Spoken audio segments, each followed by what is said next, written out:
Well, perfect timing.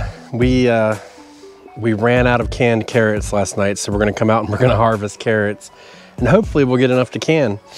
You never know. We've been doing some test pulls and we've been doing pretty good on that.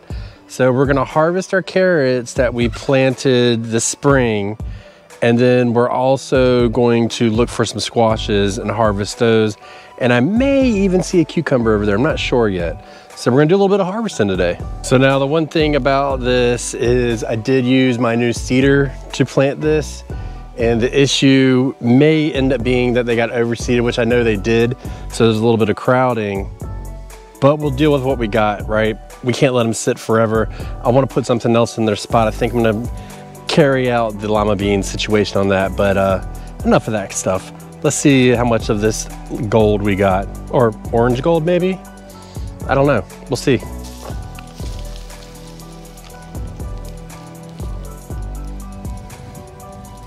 All right, so they're not totally done. Well, this one was way done, but we're gonna separate these into two piles. We're gonna separate these into chicken food, scraps slash shari dog treats, and then cannon slash eating carrots. So, you know, we'll have to go through again and pull out the ones that will be eating carrots only.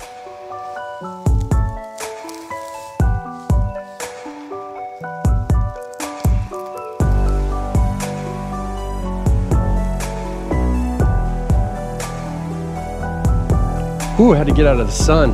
It's hot, it's like 85 degrees already. So there's a couple things going on with this carrot bed, and we're not harvesting the whole bed today because I kind of noticed a little trend as I was going through it. So I'll show you what I've noticed and what my thought process behind it. So this is the pile we're gonna can. And if you look in it at first, you're like, oh yeah, it's just a bunch of carrots. But like you look at some of these, take these two carrots for example. These are two different varieties. Now I didn't realize that I planted those two different varieties in the same bed, maybe even three. This one right here, this is a scarlet variety and this is a Danvers variety. So they're two different grow times. Now first things first, I have never seen a carrot grow in the specified amount of time on the seed packet. So you always hear 90 days, 75 days, never had that. It's always been like 100+ days for me. So, and then also as I was going through here, like these are okay, but you can see they still got more to fill out because what we were getting, we were starting to get stuff like this. You know, and I've been pulling out quite a few like this over the past week just for us to eat, but there's more to fill out. And then if you look into our other ones, I mean, like these smaller ones, they still got some time to go. So it leads me to believe that there's actually like a chance that they will turn into more. So there's definitely some overplanting going on, stuff like that. So I went in and I just kind of pulled out a bunch. And I mean, I've got a pretty decent pile of, if you take into account what I pulled out to eat and can, whatever, and then the other snack carrots, which some of them were almost too big to, you know, for shari treats or for chickens. So we'll probably just keep continuing to eat those. I mean, we've been eating carrots for months and those little ones are perfect. I dip in a little hot mustard, ooh, it's righteous. So I think we're just gonna kind of let them sit for another couple weeks, come out periodically, and I'm just gonna be checking them, pulling what I see, letting them kind of plump up a little bit, throw them a little extra water or something just to kind of get them going. But, and if they don't go, whatever, we probably have enough for, I'd say roughly 2 cans right now. So I'll fire up the canner for 2 cans of carrots. Shouldn't be an issue. I mean, once we remove the greens and stuff, there's definitely enough to can. So, you know, some of the smaller ones like this, like normally I wouldn't, but since we're out, we're gonna go ahead and make it happen. And I mean, we won't even eat them right away. Now here's the other issue. This, I didn't even plant any yellow carrots, and that's a yellow carrot. So there you go, seed company, thanks a lot. So there's a lot to go on there, but that's how much we have left. It looks like a mess. Hopefully some water will help perk it back up, and we'll just let it see what happens. I'm not overly concerned about harvesting little carrots like that. I'll just pull them and throw them right away, not a big deal. So Yeah, now that being said about canning, one thing I do want to start doing as I start canning more, I've kind of played around a lot about doing videos about canning and stuff like that. But I think what I'll do is I'm going to start going live when I can. It's a good opportunity for me to talk to people and stuff like that. And kind of entertains me a little bit because it can be pretty boring.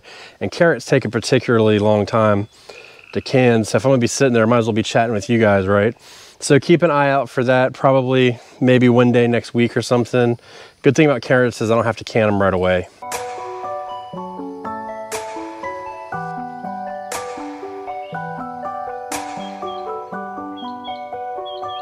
Let's try and see if we can get some squashes. What do you say? So this front row here is all desi squash.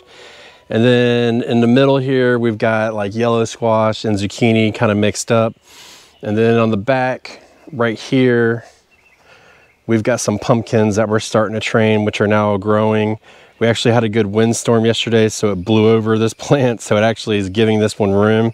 So we need to adjust that, but I want to try and get as much squash as I can before the pests kick in. And yep, there you go. Squash vine borer has entered the leaf right here. So we're going to take this whole leaf today. Actually, let's just take it now and see if we can find the borer. We're going to cut it down here. I totally didn't plan to do this today, but I definitely want to see if in fact there is a borer in here. This is the first one that I've seen an entry point. So we're going to see if we can find it in here. So I just start from the bottom, work my way up. There he is. See him right there? Real little. There he was. So there you go. There's living proof that the squash vine borer does not necessarily have to enter the base of your plants. It goes in wherever the hell it wants. So it is what it is. So now we're on the downward slope at this point. So anything can happen. They can go away, they can come. We'll spray again with some BT soon, and hopefully as they emerge, we can kind of stop them from getting into it, minimize the numbers, but not much we can do about it. So it took us about 2 to 3 weeks to really see some entry points from them. Look at that squash right there. Man, that's a beaut. Get that out of the way. And I'm also going to be in here checking at the same time to see if indeed I see any more entry points, because I'm just going to go ahead and remove it ASAP. And I mean, I don't have to look on every plant, but if I'm already working on one, then I'll just kind of check. I see a lot of buds on this plant, which is really good. And I can hear the bees inside this bed. So, oh, see a seed, egg. Yeah, it's gone now. All right, there's the dusty squash that we got. So we've got 6 squash, pile of leaves that I pulled off that were either damaged or had eggs on them. And then coming through here, we see that we do have some more zucchini that should be ready in a couple days. So that's good. I mean, that's all the game, is just slow and steady wins the race, right? A little bit of bad pollination, so we get that out of there. Plant can keep producing. Now I do see a little surprise in here, which I wasn't sure that we were gonna have, but check this out. I wasn't totally sure, but look at this patty pan squash that we have. I didn't think I planted any, but I guess I accidentally did.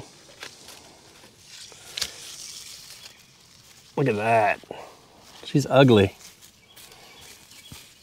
Let's see if we can't get it out. Oops.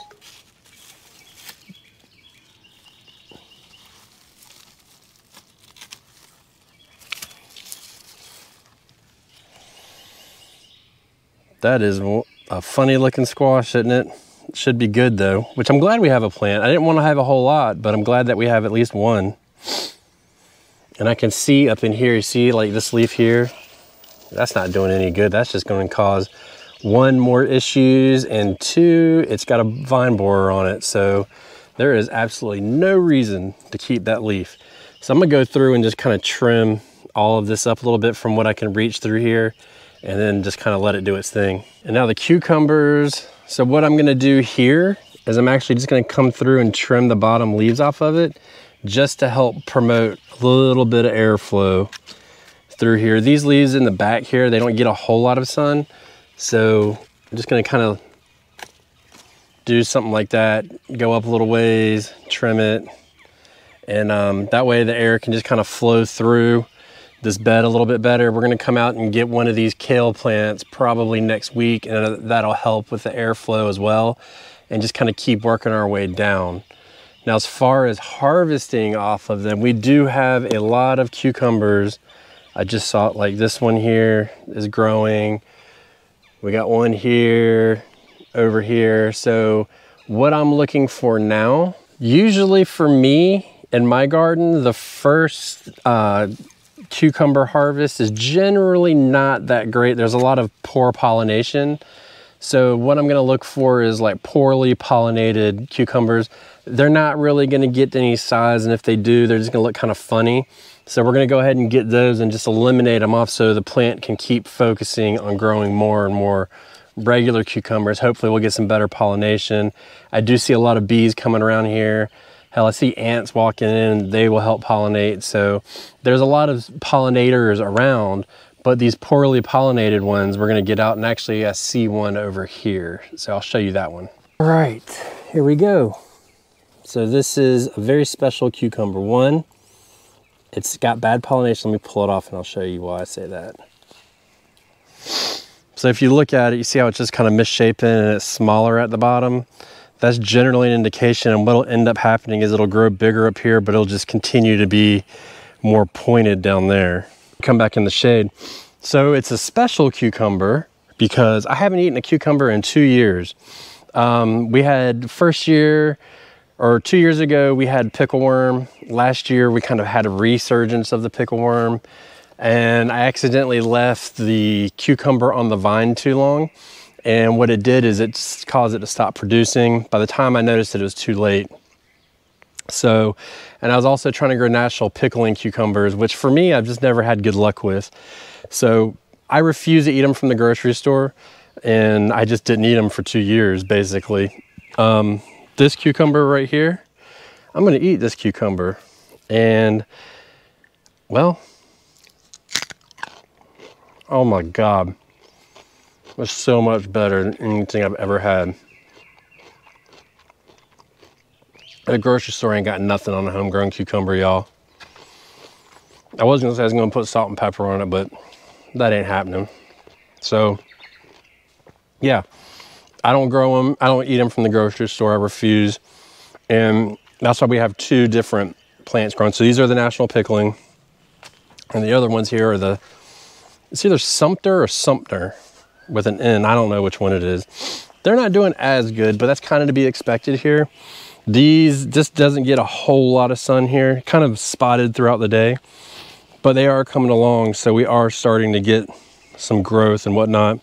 And I'm starting to see flowers. So hopefully we'll be in business soon. I ran out of pickles last year. Hadn't had a pickle.